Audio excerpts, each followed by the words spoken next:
Hi there, my name's Harry Morton from MyPass Global, and I'm going to quickly show you 5 steps to getting your MyPass portal set up once you've already accepted the admin user invitation that I'll send through when I set your portal up for you. So this is the first page that you'll see when you log into your MyPass portal. The very first thing you're going to need to do is to go into the settings on the left tab here and choose the assets option under the general list here. And firstly, just create a new asset and just name it after your organization. Now, this is going to be used later on when we're setting up projects and roles to share. So this is the first step, setting up that asset.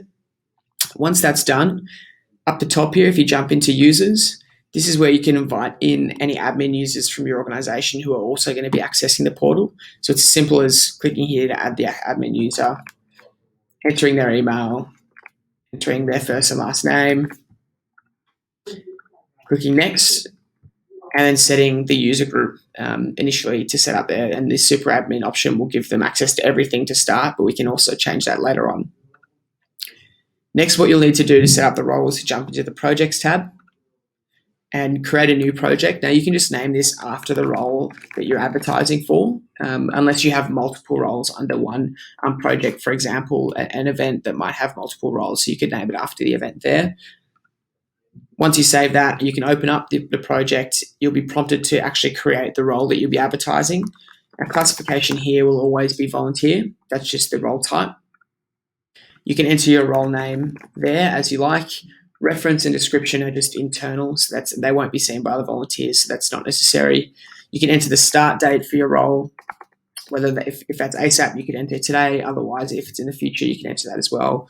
An end date if it's relevant. Otherwise, if it's ongoing, you can just leave that unchecked. The quantity of volunteers that you'd like to be hiring for. And then finally, add any additional requirements or certifications that they'll need to perform the role. So an example might be a national police check.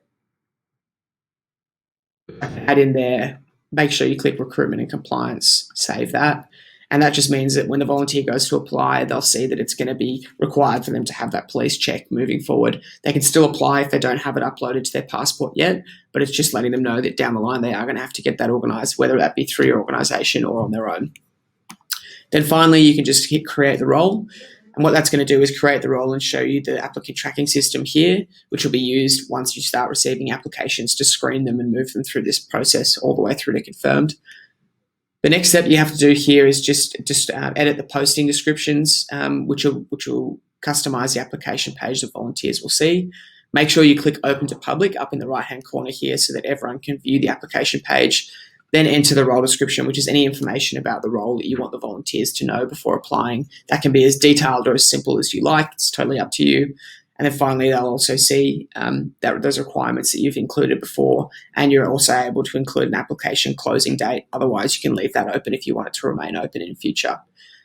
That's as simple as that. Save that there.